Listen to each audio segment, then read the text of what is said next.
किसी के मन की बातें पढ़ने के लिए आपको 3 तरीके पता होने चाहिए। ये तरीके सीखना बहुत महत्वपूर्ण है। इन तरीकों को सीखकर आप आसानी से समझ सकते हैं कि कोई कैसा सोच रहा है। तो आइए मैं आपको गौतम बुद्ध की एक कहानी सुनाता हूं जो आपको दूसरों के मन को पढ़ने के तरीके सिखाएगी। बहुत समय पहले की बात है। एक छोटे से गांव में 2 भाई थे। बड़े भाई को अंधा था, इसीलिए वह हमेशा घर पर ही रहता था और छोटे भाई खेती करता था। हालांकि खेतों में बहुत सारे जानवर थे और उनके कारण पूरी कृषि बर्बाद हो रही थी। इससे छोटे भाई को बहुत परेशानी हो रही थी। फिर एक दिन उसे एक ख्याल आया कि वह अपने अंधे बड़े भाई की मदद क्यों नहीं लेता, ताकि वह खेतों से जानवरों को भगा सके। क्योंकि उसका बड़ा भाई अंधा था, वह खेत में बैठकर जानवरों की आवाज सुनते ही उन्हें डरा सकता था। इस तरीके से हमारी कृषि बच सकती थी। इस सब कुछ सोचने के बाद उसने अपने खेत में एक छोटा सा झोपड़ा बनाया और अपने अंधे भाई को उसमें रखा। उसने उससे कहा, भाई, अगर तुम किसी जानवर की आवाज सुनो तो जोर से चिल्लाओ और जानवर यहां से भाग जाएंगे। इससे हमारी फसलें बच जाएगी। बड़ा भाई अपने छोटे भाई के विचार से सहमत हो गया और खेत में बैठने लगा। जब कभी उसे किसी जानवर की आवाज सुनाई पड़ती, वह तुरंत जोर से चिल्लाने लगता और जानवरों को डरा कर भगा देता। वे कई दिनों तक यह अभ्यास जारी रखते हैं। एक दिन एक हिरण उनके खेत में दौड़ रहा था और खेत को तोड़कर भाग गया। हालांकि एक राजा भी वहां था जो हिरण की पीछा कर रहा था। राजा का ध्यान अंधे भाई पर गया और उनसे पूछा, क्या तुमने यहां एक हिरण देखा है? जवाब में अंधे भाई ने कहा, मैं अंधा हूं, मैं कैसे हिरण देख सकता हूं? पर मैं तुम्हें इतना बता सकता हूं कि मेरी खेत से जो जानवर भाग गया है वह आपकी पीछा करने लायक नहीं है। आप अपना समय बर्बाद कर रहे हैं। राजा उस अंधे के शब्दों से चौंका हुआ था। उसे आश्चर्य हुआ कि अंधा यह कैसे कह सकता है कि जो हिरण मैं ढूंढ रहा हूं वह पीछा करने लायक नहीं है। तब राजा ने अंधे से कहा, क्या तुम मुझसे झूठ नहीं बोल रहे? एक ओर तुम कहते हो कि तुम अंधा हो और दूसरी ओर तुम यह दावा करते हो कि वह जानवर जो यहां से भाग गया है मेरे पीछे पड़ने के लायक नहीं है। फिर अंधा भाई ने कहा, ओ राजा, वह प्राणी जिसे तुम हिरण समझ रहे हो वह वास्तव में हिरण नहीं है। वह एक मादा हिरण है और मेरे ज्ञान के अनुसार वह गर्भवती है। मैंने कभी सुना नहीं है कि कोई राजा एक गर्भवती मादा हिरण की शिकार करता है। इसलिए मैं तुम्हें यह कह रहा हूं कि वह तुम्हारे पीछे पड़ने के लायक नहीं है। तुम्हें उसकी पीछा करने में अपना समय बर्बाद नहीं करना चाहिए। यह सुनकर राजा और भी हैरान हुआ। उसे समझ में नहीं आया कि अंधा यह कैसे जान सकता है कि वह गर्भवती मादा हिरण है। उसने सोचा कि कैसे एक अंधा यह जान सकता है मैं जिस हिरण की शिकार कर रहा हूं वह क्या गर्भवती है या नहीं। इस अद्भुत अंधे का इतना आत्मविश्वास के साथ कैसे कह सकता है? इसलिए मुझे इसे जांच करना होगा। इसलिए राजा ने सत्यता जानने का निश्चय किया और अपने कमांडर से कहा, कमांडर, मुझे चाहिए कि वह प्राणी जिंदा रहे, क्योंकि मुझे जांच करना है कि यह वाकई एक गर्भवती मादा हिरण है। यह अंधा आदमी इतनी आत्मविश्वास के साथ कह रहा है और मुझे यह सुनिश्चित करना है। जाओ और जांचो कि क्या वह एक गर्भवती मादा हिरण है। राजा के आदेश पर कमांडरों ने हिरण को पा करने के लिए चला गया। कुछ समय बाद जब वह लौटे तो राजा से कहा, राजा, यह अंधा आदमी पूरी तरह से सही कह रहा है। वह वाकई एक गर्भवती मादा हिरण है। इस सुनकर राजा हैरान हो गया। उसे समझ में नहीं आया कि यह अंधा आदमी कैसे जान सकता है कि वह गर्भवती मादा हिरण है। राजा के मन में कई सवाल उठे। आखिरकार राजा ने इस पर पूरी तरह से समझौता करने का निश्चय किया और अंधे से कहा, सुनो, मुझे यह नहीं पता कि तुम सचमुच अंधे हो या नहीं, लेकिन मैं तुमसे एक सवाल पूछने आया हूं। क्या तुम मेरे सवाल का सही जवाब दोगे? जवाब में अंधे ने कहा, राजा, आप मुझसे जो भी पूछना चाहेंगे मैं आपको सच्चाई से जवाब दूंगा। राजा ने कहा, देखो, एक ओर तुम कहते हो कि तुम अंधे हो और दूसरी तरफ तुमने मुझे कहा कि मैं जिस जानवर की मैं पीछा कर रहा था, तुम कहते हो कि वह गर्भवती मादा हिरण है और साथ में तुम्हें यह भी पता लगाता है कि तुम्हारे खेतों में जानवर कब आते हैं और कब जाते हैं। तुमने यह सब कैसे अनुमान लगाया? तब अंधा आदमी ने समझाया, सर, जब आप उस मादा हिरण की पीछा कर रहे थे तो उसकी गति और दौड़ते हुए आवाज से ही मुझे पहले से ही समझ आ गया था कि यह हिरण है और मेरी खेत की बांध काफी छोटी थी, उसकी ऊंचाई ज्यादा नहीं थी। अगर यह सामान्य हिरण होती तो वह आसानी से उस बांध को पार कर सकती थी, लेकिन वह हिरण ने उस बांध को तोड़कर भाग लिया था, और यदि वह बांध पार करने की कोशिश करती तो उसके संतान को खतरा होता। इसलिए मुझे समझ में आ गया कि वह गर्भवती है। इस व्याख्या को सुनकर राजा अंधे के विशेष ज्ञान और कौशल को देखकर चौंके हुए हैं।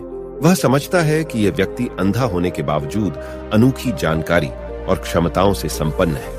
राजा इसका लाभ उठाने का निश्चय करता है और अंधे से एक और सवाल पूछता है। राजा कहते हैं, तुम बुद्धिमान हो और तुम्हारी कई बातों की गहरी समझ लगती है। आज मैंने तुम्हें यहां बुलाया है ताकि जान सकूं कि मेरी पत्नी मेरे प्रति विश्वासी है या नहीं। अंधा आदमी जवाब देता है, ओ राजा, ऐसा सवाल कैसा है? आपका विवाह कई सालों से चल रहा है और अब आप ऐसी बातें जानना चाहते हैं। ऐसे सवाल आपके मन में क्यों उत्पन्न हो रहे हैं? हालांकि राजा कहता है, तुम्हें इस सवाल का जवाब देना होगा। अगर तुम मुझे उत्तर नहीं दोगे तो मैं तुम्हें मृत्यु दंड से सजा दूंगा। राजा की धमकी सुनकर अंधा कहता है, बहुत अच्छा, मैं तुम्हें तुम्हारे सवाल का जवाब दूंगा। ओ राजा, अगर तुम इस सवाल का जवाब चाहते हो तो तुम्हें मेरी एक सेवा करनी होगी। राजा पूछता है, मुझे बताओ, मुझे क्या करना होगा? व्यक्ति जवाब देता है, उसके लिए तुम्हें अपनी पत्नी को मेरे साथ एक कमरे में अकेले छोड़ देना होगा। यह सुनते ही राजा पहले तो गुस्सा होता है, लेकिन कुछ समय सोचने के बाद वह उस व्यक्ति की बात मानता है और अपनी पत्नी को उसके साथ एक कमरे में भेजने का आदेश देता है। कमांडर उस पर क्रियान्वयन करता है और अंधे आदमी और रानी को एक कमरे में अकेले छोड़ देता है। उस समय अंधा अपनी बात कहते हैं, मुझे तुम्हें छूना है। यह सुनते ही रानी बहुत गुस्से से भरी हो जाती है और अंधे को पीटने लगती है, कभी हाथों से तो कभी पैरों से और कभी पूरी ताकत से। वह उसे बेहद बेरहमी से पीटती है। बाद में किसी तरह अंधा अपनी जान बचा लेता है और राजा के पास जाता है। उसने राजा से कहा, ओ राजा, आपकी पत्नी विश्वासी नहीं है।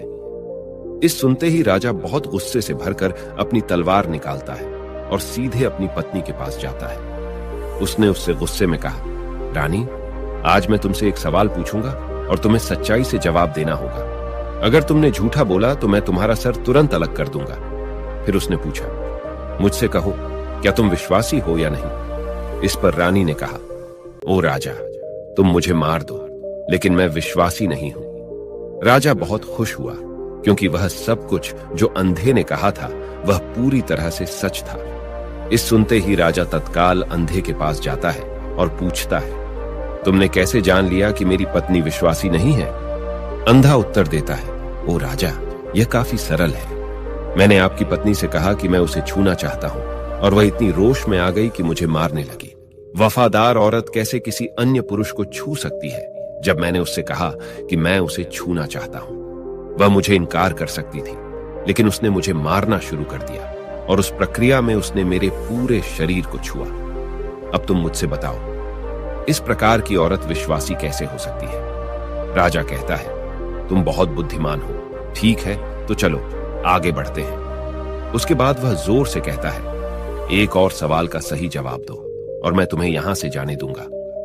राजा फिर पूछता है, मुझे बताओ, क्या मैं सचमुच मेरे पिता का बेटा हूं या किसी और का? इस पर अंधा आदमी उत्तर देता है, ओ राजा, इससे तुम्हारा क्या लेना देना है? चाहे आपके माता पिता कौन हो, आप इस राज्य के राजा हो, तो इस सवाल को छोड़ दो। लेकिन राजा जिद करता है, नहीं, मुझे इस सवाल का सटीक जवाब चाहिए, वरना यह सवाल मुझे हमेशा परेशान करेगा। इसलिए मैं सच्चाई जानना चाहता हूं। अगर तुम सही जवाब दोगे तो मैं तुम्हें यहां से जाने दूंगा। अंधा आदमी उत्तर देता है, ओ राजा, मेरे लिए इस सवाल का उत्तर देने के लिए तुम्हें अपनी मां के पास जाने की कोई आवश्यकता नहीं है। मैं अभी बता सकता हूं कि तुम किसके बच्चे हो, लेकिन उससे पहले मैं चाहता हूं कि तुम मुझसे वादा करो कि तुम मुझसे गुस्सा नहीं करोगे। राजा कहता है, हां, मैं वादा करता हूं कि मैं गुस्सा नहीं करूंगा। फिर अंधा आदमी जवाब देता है, ओ राजा, मैं तुम्हें बताने की आवश्यकता नहीं है कि तुम सचमुच अपने पिता के बच्चे हो। मैं तुम्हें अब बता दूं कि तुम मेरे स्वामी, राजा और परमेश्वर के पुत्र हो। मैं वादा करता हूं कि मैं आपसे गुस्सा नहीं होऊंगा। फिर अंधा राजा से कहता है, तुम सचमुच अपने पिता के बच्चे हो, लेकिन तुम एक कंजूस व्यापारी की छाया में भी हो। यह सुनते ही राजा बहुत खुश हो जाता है और तत्काल अपनी मां के पास जा जाता है। उससे कहता है, मां, कृपया मुझे सच बताओ, क्या मैं सचमुच अपने पिता का बच्चा हूं या किसी अन्य का? अगर तुम मुझे सच नहीं बताओगी तो मैं यहां ही अपनी जान दे दूंगा। मुझे सच बताओ क्या है। राजा की मां कहती है, पुत्र, तुम सचमुच अपने पिता का बच्चा है, लेकिन तुम एक कंजूस व्यापारी की छाया में भी हो। जब मैं नहाकर अपनी आवश्यकता अनुसार देख रही थी तो मैंने तुम्हारी ऊपर कंजूस व्यापारी की छाया देखी। यह सुनते ही राजा बहुत खुश हो जाता है और तत्काल ही अंधे के पास लौटता है। उससे पूछता है, तुमने कैसे जान लिया कि मेरी ऊपर कंजूस व्यापारी की छाया थी? अंधा जवाब देता है, ओ राजा, आप मुझसे कई सवाल पूछते हैं और मैंने सभी के सही उत्तर दिए हैं। अगर आप कोई अन्य राजा होते तो मैंने अब तक कई पुरस्कार प्राप्त कर लिए होते, लेकिन आपने मुझे कुछ नहीं दिया। मैंने अब तक एक भी पैसा नहीं लिया है। इसी से मैंने अनुमान लगाया कि आप बहुत कंजूस हैं। यह सुनकर राजा हंसते हुए कहता है, जो भी तुम मांगोगे मैं जरूर दूंगा, लेकिन मुझे बताओ, तुम कैसे जान लेते हो क्या सही है और क्या गलत, और तुम इतने सटीक और निष्कलंक उत्तर कैसे दे सकते हो? अंधा आदमी कहता है, ओ राजा, मैं प्राकृतिक रूप से अंधा हूं। अगर मेरी आंखें होती तो मैं किसी के विचारों को आसानी से समझ सकता। मन का अपनी भाषा होती है और इस भाषा को किसी के शरीर की क्रियाओं में देखकर समझा जा सकता है। व्यक्ति की आंखों, होंठों, काम करने के तरीके और उनकी गतिविधियों को देखकर हम समझ सकते हैं कि उसके मन में क्या चल रहा है। इस पर आधारित हम किसी की विचारों को जान सकते हैं। लेकिन मैं अंधा हूं, इसलिए मुझे क्रियाओं के माध्यम से जानना पड़ता है। अगर मुझे कुछ जानना होता है तो मैं अगले व्यक्ति को कार्य सौंपना पड़ता है। देखना होगा कि वह कैसे काम करता है और उसके आधार पर मैं समझ सकता हूं कि उसके मन में क्या चल रहा है। इस सुनते हुए राजा पूछता है, क्या इसका मतलब है कि मैं भी किसी के विचारों को जान सकता हूं? इस पर अंधा आदमी कहता है, बिल्कुल, आप भी किसी के विचारों को समझ सकते हैं, लेकिन उसके लिए आपको पहले अपनी आत्मा पर काम करना पड़ेगा, और वह काम है अपनी मानसिकता को शांत करना, अपनी मानसिकता को वर्तमान में लाना। इसके लिए आज मैं आपको 3 तरीके बताऊंगा, और ये 3 तरीके बहुत ही सरल और आसान हैं। लेकिन राजा, इससे पहले आपको एक चीज करनी होगी, अपनी मानसिकता को संकेंद्रित करें। हम जब अपनी मानसिकता को संकेंद्रित करते हैं तब हम दूसरों के विचारों को समझ सकते हैं, क्योंकि वह व्यक्ति वर्तमान में सोच रहा है, और हमें भी अपनी मानसिकता को वर्तमान में लाना होगा, तभी हम उनके विचारों को समझ सकते हैं। अगर हम पिछली घटनाओं के बारे में सोच रहे हैं तो हमें यह कैसे पता चलेगा कि दूसरा व्यक्ति वर्तमान में क्या सोच रहा है, क्योंकि हम पिछली घटनाओं में लिपटे हुए हैं। तो किसी के विचारों को जानने के लिए सबसे पहले हमें अपनी मानसिकता को संकेंद्रित करना होगा और उसे वर्तमान में लाना होगा। उसके बाद यह व्यक्ति राजा से कहता है, राजा, मैं जरूर 3 तरीकों को बताऊंगा जिनसे आप किसी के विचारों को आसानी से समझ सकते हैं। इसके बाद अंधा राजा से कहता है, राजा, पहला तरीका है आंखों पर ध्यान देना। किसी से बात करते समय सबसे महत्वपूर्ण यह है कि हम उसकी आंखों में देखें, क्योंकि आंखें बोलती नहीं, लेकिन वह बहुत कुछ कहती हैं। अगर हम उस व्यक्ति की आंखों में के संकेतों को समझना सीख जाते हैं तो हम जान सकते हैं कि उनके मन में क्या चल रहा है, वह क्या सोच रहे हैं और वह क्या करने वाले हैं। मेरी अपनी आंखें नहीं हैं, लेकिन मैंने यह कौशल प्रिय गौतम बुद्ध से कई साल पहले सीखा था। वह मेरे शिक्षक और मार्गदर्शक थे। उस समय मेरी आंखें थीं और मैं सिर्फ उनकी आंखों के माध्यम से लोगों के विचारों को समझ सकता था। इसीलिए अगर आप भी दूसरों के विचार जानना चाहते हैं तो आपको उनकी आंखों पर ध्यान केंद्रित करना चाहिए, जैसे कि उनकी निगाह, वह कहां देख रहे हैं और किस दिशा में है। अगर जब आप उनसे बात कर रहे होते हैं उनकी आंखें इधर उधर घूम रही हों तो यह मतलब है कि वे बातचीत से बचने का तरीका ढूंढ रहे हैं और कोई शायद झूठ बोल रहा हो। अगर व्यक्ति सीधे नजर से टकरा रहा है तो यह मतलब है कि उसका डर है कि उनका झूठ प्रकट हो सकता है और लोग सच्चाई को जान लेंगे। लेकिन अगर उनकी आंखें बिना हिले आपको देख रही हैं तो वह शायद ईमानदार हो सकते हैं और उन्हें आपसे बात करना और अपने विचार साझा करना है। इसके अलावा देखें कि उनकी भौं कैसे हिल रही है। अगर वह दूसरी ओर देखते हुए उनकी भौं नीचे जाती है तो वह शायद कुछ सोच रहे हैं या किसी अन्य चीज के बारे में चिंतित है। अगर उनकी भौं ऊपर जाती है और उनकी आंखें बड़ी हो जाती हैं तो वह आश्चर्यित या जिज्ञासु हो सकते हैं जिन्हें आपके विचारों के बारे में। यहां तक कि देखें कि उनकी पूंजी इतनी बड़ी या छोटी है। पूंजी आंख का काला हिस्सा होती है। अगर पूंजी बड़ी होती है तो यह मतलब है कि वह आपको पसंद करते हैं या आपके कहे को पसंद कर रहे हैं। वह उत्साहित या खुश हैं। अगर पूंजी छोटी होती है तो यह मतलब है कि वह आपको पसंद नहीं करते हैं या आपके कहे को पसंद नहीं कर रहे हैं। वह असहज या गुस्से में है। इसके अलावा देखें कि उनकी आंखों की सफेदी कितनी लाल है या कितनी सफेद है। आंख का सफेद हिस्सा स्क्लेरा कहलाता है।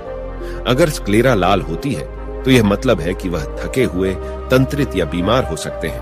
वह आपसे बात करना नहीं चाहते होंगे। मैं एक समय याद करता हूं जब मैंने एक थके हुए व्यक्ति से मिला था जो यात्रा कर रहे थे। हम जब बात कर रहे थे तो उसकी आंखें बहुत घूमती रहती थी, मुझे कभी देखती नहीं। इससे दिखाई देता था कि उसको चिंता थी और वह जल्दी जाना चाहता था। मुझे लगा कि वह कुछ छुपा रहा हो सकता है।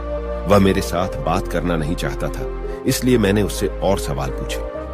मैंने पता लगाया कि उसका एक गुप्त योजना था। इसी तरह अन्य भी चेहरे की भावनाओं की अन्य व्यक्तिगत व्यवहार होते हैं जो हमें आसानी से व्यक्ति के विचार समझने में मदद कर सकते हैं। कभी कभी व्यक्ति अपने चेहरे के माध्यम से विभिन्न व्यवहार दिखाता है। यदि आप किसी के चेहरे के अभिव्यक्ति पर ध्यान देते हैं तो आप आसानी से समझ सकते हैं कि वह व्यक्ति निराश है, बहुत दुखी है या बहुत खुश है। आप यह भी समझ सकते हैं कि वह अंदर कैसा महसूस कर रहे हैं, और ये सब बातें उनके चेहरे की अभिव्यक्ति के माध्यम से निश्चित की जा सकती हैं। ओ राजा, चेहरा एक चित्र की तरह है जो दिखाता है कि लोग अंदर कैसा महसूस कर रहे हैं। अगर वे कुछ नहीं कहते हैं तो यदि आप लोगों को बेहतर समझना चाहते हैं तो आपको इन नीरव संकेतों पर ध्यान देना होगा। जब आप किसी को देखते हैं जिनका मुंह नीचे की ओर मुड़ जाता है और छोटे से दुखी चेहरा बनता है, तो आमतौर पर यह मतलब होता है कि वह खुश नहीं है, संतुष्ट नहीं है या कुछ हार गए हैं। आप उनकी आंखों और उनके शरीर से भी समझ सकते हैं कि वह कैसा महसूस कर रहे हैं। वह निचले भावनाओं को महसूस कर रहे हैं। दूसरी ओर, जब कोई बड़ी और सच्ची मुस्कान होती है जो आंखों और गालों को उठाती है, वह खुशी, मित्रता और दयालुता की संकेत है। इसमें आंखों का बड़ा महत्व है। जब वे छोटी और चमकीली होती हैं, तो आप सुनिश्चित हो सकते हैं कि मुस्कान सच्ची है। देखें किसी व्यक्ति की भ्रूणी की जगह जहां त्वचा गहरी होती है और ढीली होती है, जब यह गहरी और तंग होती है तो यह अक्सर मतलब होता है कि वे उलझे हुए हैं, महसूस कर रहे हैं, कुछ कठिन या नई चीज को समझने की कोशिश कर रहे हैं।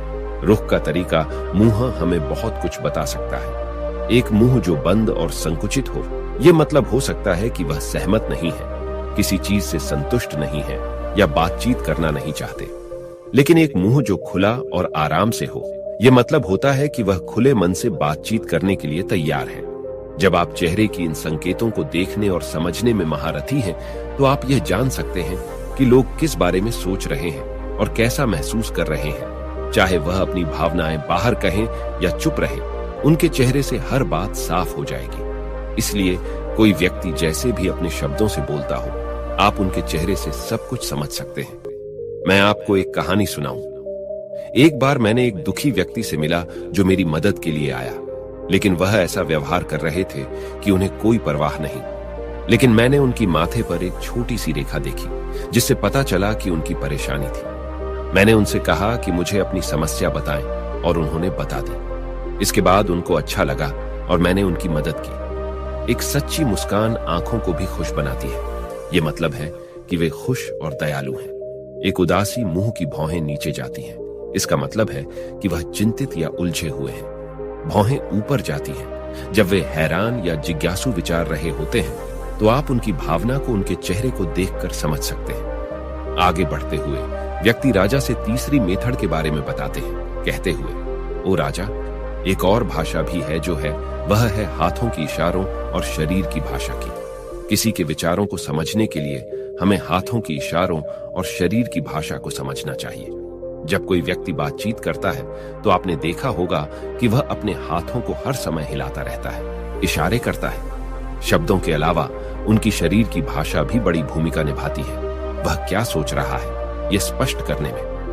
ओ राजा, शरीर और हाथ बिना शब्दों के बहुत कुछ कह सकते हैं। यह शब्दों की तरह बातचीत का एक गुप्त तरीका है, जहां आप देख सकते हैं कि लोग क्या चाहते हैं और कैसा महसूस कर रहे हैं। वे छोटी छोटी चीजों से जो वे करते हैं। किसी को ध्यान से देखें जब वह आपसे बात करते समय अपने उंगलियां तेजी से टैप करता है।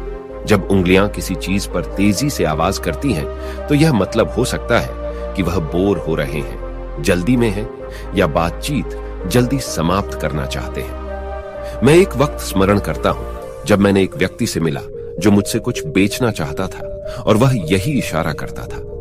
मुझे पता चल गया था कि वह घबराया हुआ था, तो मैंने उससे बेहतर कीमत पर खरीदने को कहा और उसका हैराना हो गया। कभी कभी किसी को अपनी बाहुएं आपस में जोड़ते हुए देखना, यह मतलब हो सकता है कि वह आपसे या आपके कहने से संतुष्ट नहीं है।